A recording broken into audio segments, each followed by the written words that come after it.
Bonsoir à toutes et à tous, samedi 15 juin, il est l'heure de l'info. La nouvelle piste de BMX de Bettencourt-la-Ferrée est presque terminée.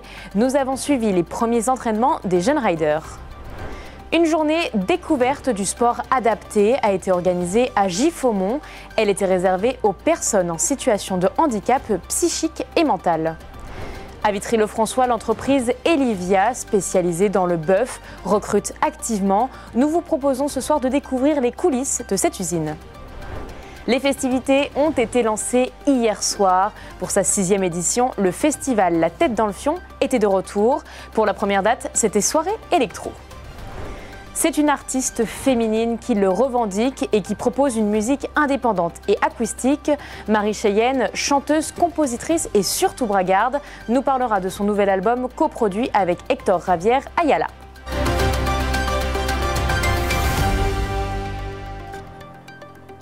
C'était le gros chantier sportif de l'année. La nouvelle piste de BMX de Bettencourt-la-Ferrée est quasiment terminée. Les jeunes pilotes du club ont pu faire leur premier tour de roue et le moins que l'on puisse dire, c'est que les retours sont déjà très bons. Gaël Bossu et Céline Moreau ont assisté aux premiers entraînements sur cette nouvelle piste. C'est la toute première fois que Timéo monte sur la ligne de départ de la nouvelle piste de BMX, perchée à 5 mètres de haut. Quand on regarde ça, ça fait peur. Surtout le trou qui t'attend. Oh là là. Prudemment, Timéo se lance. Bon bah on y va. Et effectue son premier tour de piste, une piste flambant neuve arrivée au club de Bettencourt. Et visiblement, elle fait déjà son effet. C'est incroyable parce que c'est plus du tout la même butte. La butte, elle est énorme. Et puis les bosses, elles sont tellement changées. J'étais pas habituée aux bosses qui sont grosses comme ça. J'étais habituée aux petites whoops et à la table de fin, mais là, franchement, ça change tout. Comme Timéo, une quarantaine de jeunes pilotes ont pu faire des premiers tours de roue sur ce nouvel enrobé et ses nouvelles bosses. On va s'arrêter au macadam du virage là-bas, d'accord? Donc je teste un peu, je vois un peu le niveau de chacun par rapport à la piste, l'appréhension, la peur. Là, j'ai peur de... Donc le but, pour moi, c'est de décrisper un petit peu, quoi. Tout est nouveau. Après, y a des bases, il y a des bases qui restent. Quand on va sur n'importe quelle piste, on va trouver, comme celle-là, une forme de triple, 3 bosses, on va retrouver des doubles, etc. Du côté des riders, les impressions sont déjà bonnes. Les bosses, elles sont totalement différentes. Les virages, pareil, ils sont beaucoup plus hauts. La butte de départ aussi. Il y a tout qui change. Là, on a des beaux virages, on peut prendre les trashs qu'on veut, en fait. Allez, on est concentrés. Très dur, très compliqué par rapport à l'ancienne. Elle est vachement plus technique. Donc un peu comme on croise sur les manches qu'on peut faire lors des championnats. Les travaux de la piste devraient être complètement finis d'ici peu et les premières compétitions devraient revenir à Bettencourt à l'automne prochain. La 3e édition des Printemps de l'archéologie se déroule ce week-end à Saint-Dizier. Une quinzaine d'artisans proposent de découvrir les métiers de l'époque. Mais le thème de cette année, c'est avant tout les Jeux antiques. Au programme, démonstration, comparaison avec les Jeux modernes, mais aussi lecture de scénettes sur les rites des athlètes. Toutes ces animations sont à retrouver au stade Charles-Jaquin de 9h30 à 18h. Et lundi, vous découvrirez sur notre antenne le reportage réalisé au cœur de l'événement. Chaque année, la Fédération française de sport adapté propose des journées de sport découverte dans toutes les régions de France. Pour la première fois, la Ligue régionale du Grand Est se joint au mouvement national. Elle a organisé sa journée à Giffaumont. C'était mercredi et Gueltas Philippe y était. C'est une première pour la Ligue régionale de sport adapté. Cette année, elle organise son défi nature, 2 jours d'activité à destination des personnes en situation de handicap mental et psychique. Là, c'est nous qui avons invité les établissements médico-sociaux, mais aussi nos clubs qui sont affiliés à la Fédération française du sport adapté. Et le but, c'est que on essaie de toucher des établissements ou des clubs qu'on ne touche pas à travers d'autres activités que l'on peut proposer sur une saison classique. Ces activités sportives, 14 au total, vont du paddle à la sarbacane, en passant par la Rosalie. Ils ont 3 défis là, par exemple sur cet atelier-là. On va passer près de la maison des pêcheurs, donc c'est eux qui doivent nous dire on est devant la maison des pêcheurs. On va passer près du coq, d'un des villages qui a été détruit. On est en train de passer devant le coq, et ensuite on va passer devant les jeux pour les enfants. Donc c'est eux qui nous doivent nous dire à chaque fois on est là, on est là, on est là. L'objectif de l'événement, se détendre. Et avoir un espace libre, une petite coupure du foot à côté pour penser à nous amuser un peu. Cela permet aussi de travailler la confiance en soi. Le but du jeu, c'est que tu arrives en fait à faire ça. Ok, Regarde. tac, tout simple. Et tu redescends. Ok, que ça à faire. Si déjà vous êtes tous en mesure de faire ça, pas de problème. Ça c'est bien, vas-y. Mets le pied ici. Allez, ouais, le deuxième, bien. Vas-y encore, tu étais presque. C'est bien, c'est bien.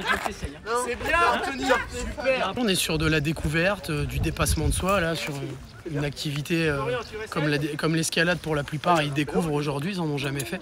Et là, clairement, on est vraiment dans la découverte de son potentiel aussi.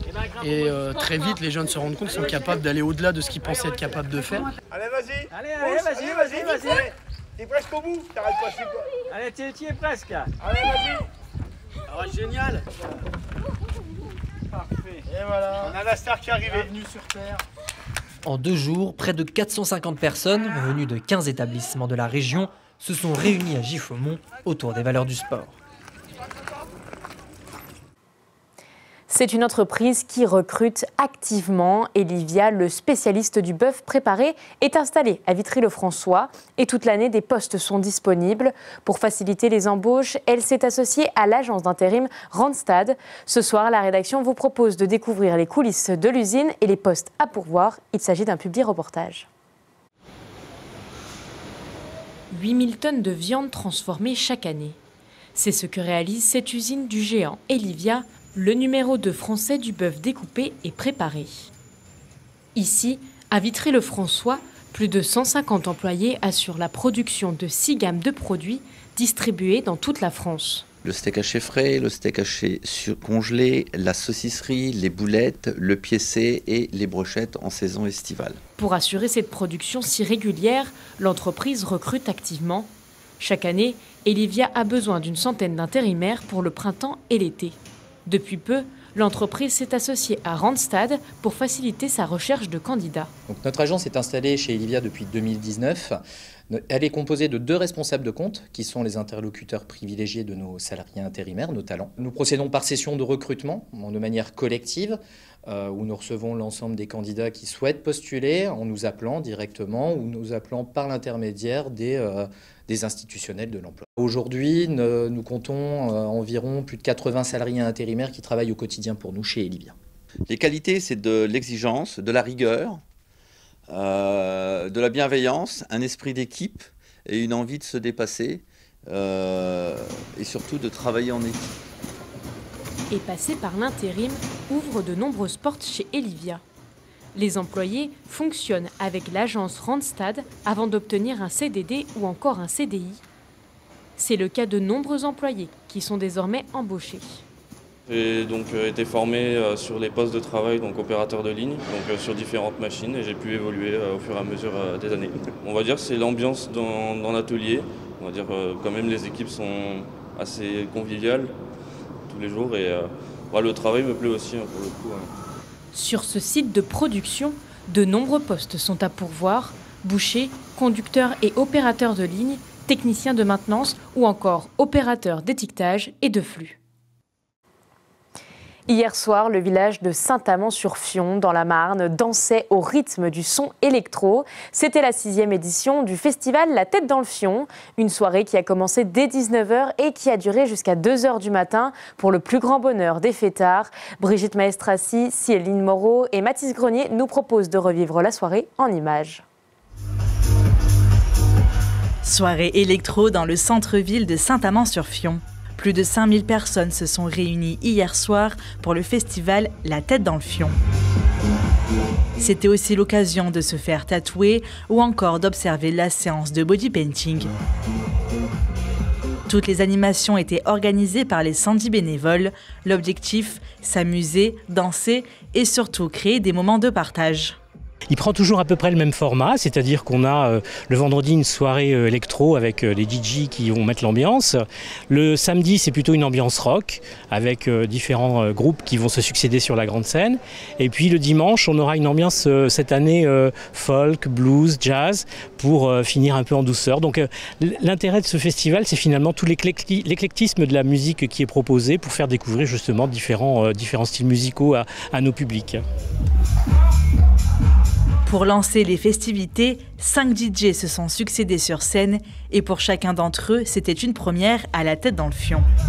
Un son assez underground, mais que je vais adapter pour un genre comme les classiques de house, tout en amenant des choses qui sont moins connues, et c'est de faire découvrir aux plus jeunes et même plus jeunes ou moins, ce son qui n'est pas toujours bien connu par tous. On n'hésite pas à aller rechercher dans toutes les époques qu'on a traversées nous-mêmes les meilleurs morceaux qu'on a connus jusqu'à présent et mélanger aux dernières bombes qu'on a trouvées. Le but, c'est que quand ils repartent, qu'ils soient trempés et qu'ils soient heureux.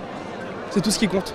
Parce que cette énergie sur scène qui est là, elle vient du plus profond de mon cœur et elle est faite justement pour être distribuée à ces milliers de personnes qui se présenteront ce soir dans la foule. Cette énergie, ils l'ont bien ressentie. Moi franchement c'est la première fois que je viens, mais l'ambiance est vraiment cool, les gens sont top, et puis ouais il y a de quoi picoler, donc je suis heureux. Hein. Et bah moi aussi une grande première, mais franchement je ne m'attendais pas à ce qu'il y ait autant de monde à la fête du Fion.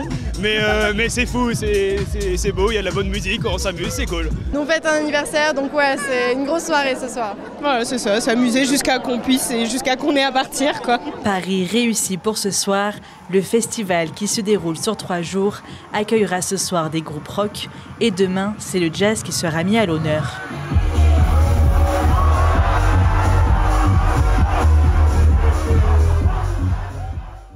Elle est chanteuse, compositrice et surtout bragarde. Marie Cheyenne a sorti en mai son 2e album, Enfermé dehors, 9 titres composés avec Hector Ravière Ayala. Bonsoir Marie. Bonsoir. Bonsoir Hector Ravière. Bonsoir. Merci d'être avec nous ce soir. Alors première question, comment vous est venue l'idée de faire un 2e album ? L'idée du 2e album, elle est venue assez naturellement puisque j'avais sorti mon premier album qui s'appelait Drôle d'histoire et il était sorti en 2020, en mars 2020, donc une période un petit peu compliquée, si vous vous souvenez bien. Et en fait, suite à la sortie de ce premier album qui a plutôt bien fonctionné, voilà, j'avais des chansons qui continuent à émerger, donc tout naturellement, l'idée de les enregistrer est venue. Et comment vous êtes retrouvés dans cette histoire, vous Hector ? Ça fait longtemps qu'on se connaissait et on n'avait jamais eu l'occasion de jouer ensemble. Et donc, on a commencé à développer des projets différents. Et à un moment donné, j'ai demandé à Marie, pourquoi pas tu me montres tes chansons, peut-être on pourrait faire quelque chose. Et puis, suite à quelques réticences au départ, non, mais comment je vais, non, mais moi je préfère, oh, mais je ne sais pas trop, qu'est-ce que tu vas dire, qu'est-ce que je vais dire, qu'est-ce qu'on va dire, qu'est-ce qu'eux vont dire. Et donc, du coup, et on a fait une résidence, on était là, Meisenthal s'appelle l'endroit, et on a travaillé de façon intense les chansons. Et donc, du coup, avec la décortication des morceaux, on a réalisé que c'est intéressant peut-être réécrire certaines parties, reformuler certaines autres. Et donc, c'était des mois de travail, jusqu'au moment qu'on est arrivé à les studios downtown à Strasbourg. Et donc on voit le travail, on voit la pochette à l'écran justement en ce moment. Quelles ont été un peu vos aspirations ? Il y a une mouette sur la pochette, pourquoi ? Alors pourquoi la mouette ? Donc l'idée c'était de partir, de développer un bestiaire puisque le premier album c'était un chat. Et donc j'ai travaillé avec une graphiste qui s'appelle Vanessa Ganziti, qui est basée en Alsace, qui a un imaginaire graphique assez punk. Voilà, et donc l'idée c'était de faire des pochettes d'albums qui reprennent des éléments des chansons. Et donc là, la mouette s'est assez naturellement imposée comme animal totem de l'album, puisque les chansons parlent, il y a une volonté un petit peu de liberté, d'émancipation, et aussi que les chansons ont été composées à cheval entre le Grand Est et la Bretagne où j'ai passé beaucoup de temps. Et donc voilà, et pour être tout à fait précis, c'est pas une mouette, c'est un goéland. La seule manière de le savoir, c'est qu'il y a une tache rouge sur le bec. C'est très précis. Voilà, c'est hyper précis. Alors quelles ont été un peu vos inspirations ? Vous parlez d'émancipation, de liberté. Comment vous avez eu les idées pour les chansons ? Marie a fait pratiquement tous les textes, et puis elle est venue avec beaucoup de idées déjà mélodiques et tout ça. Et tes inspirations sont diverses, non? Parce que c'est des chansons au fil du temps. Oui, c'est des chansons qui ont été composées sur une période de 3-4 ans. Alors il y a eu l'actualité, des inspirations qui sont quand même très branchées sur la chanson française, type Brassens, Renaud, Juliette, beaucoup les Cowboys Fringants aussi, voilà, tout cet univers chanson. Et donc voilà, ça a été mes inspirations pour écrire les chansons. Et en rencontrant Hector et en commençant à travailler pour l'enregistrement du studio, on a commencé à chercher des inspirations plus sonores et à aller chercher du côté de Gainsbourg, de Marie Laforêt, de Barbara, et d'écouter comment ça sonnait. Et il y a une tonalité assez 60s, années 60 quoi, dans l'album. Alors, est-ce que c'était des inspirations que vous aviez avant, finalement? Qu'est-ce qui vous a donné envie de faire de la musique? Il s'avère, je ne suis pas sûre de l'avoir complètement choisi, mais ça s'impose à moi qu'apparemment que j'ai plutôt un univers assez années 60, parce que c'est des chansons, c'est un univers qui me parle un petit peu plus. Et puis après, quand on écrit de la chanson qui est dite chanson à texte, alors je préfère utiliser chanson libre maintenant parce que c'est un petit peu moins cloisonné, mais ça reste quand même un style assez intemporel quelque part. Alors justement, on va écouter ces chansons qui sont plutôt effectivement intemporelles. Et lui c'était le salaud, fais-moi tourner, mon beau gitan, fais-moi tourner, toi le fils du vent. C'est à toi de décider quel chemin tu emprunteras. Et si tu veux avancer, il faudra faire des choix.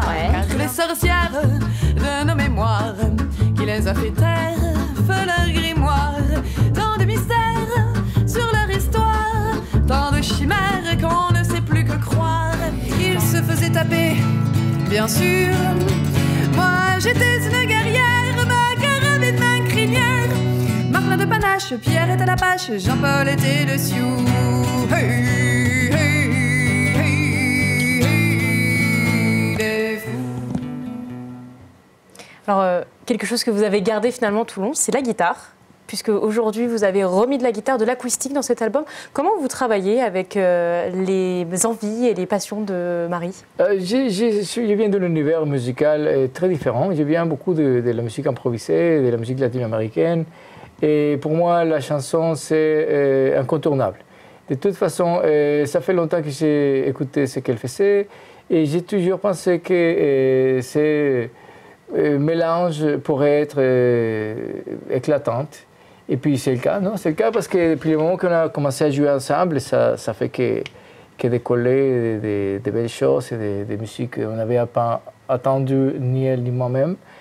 Et moi, je sais, quand j'ai interpelle ou que je collabore, j'essaie toujours que l'idée primitive de la chanson reste comme telle qu'elle est, et juste en essayant de la amplifier le maximum pour qu'il puisse avoir une allure plus intéressante, plus grande.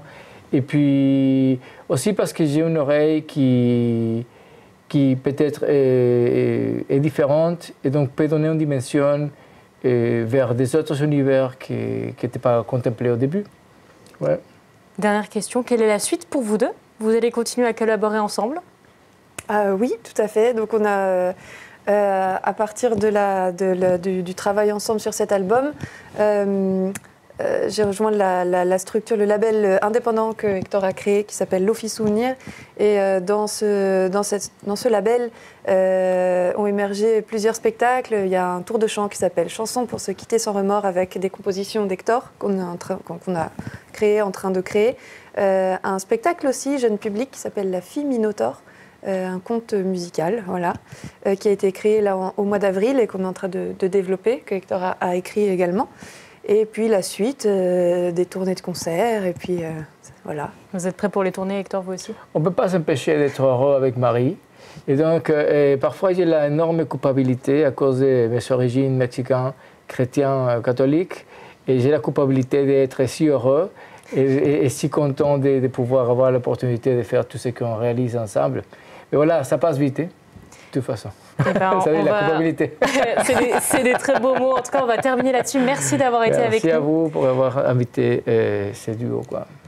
C'est la fin de notre édition. Merci de nous avoir suivis. Nous vous proposons donc ce soir une fin de journal un peu plus musicale avec nos invités du jour.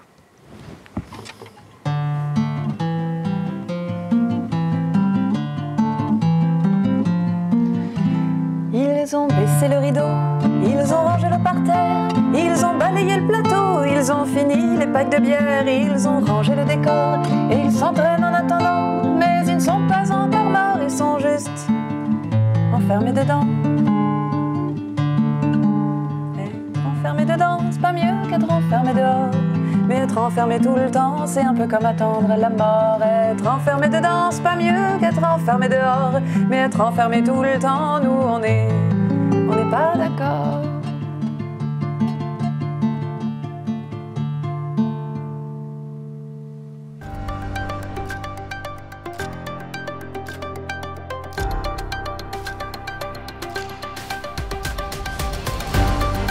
Toute l'actualité en continu à retrouver sur notre site internet et notre application mobile.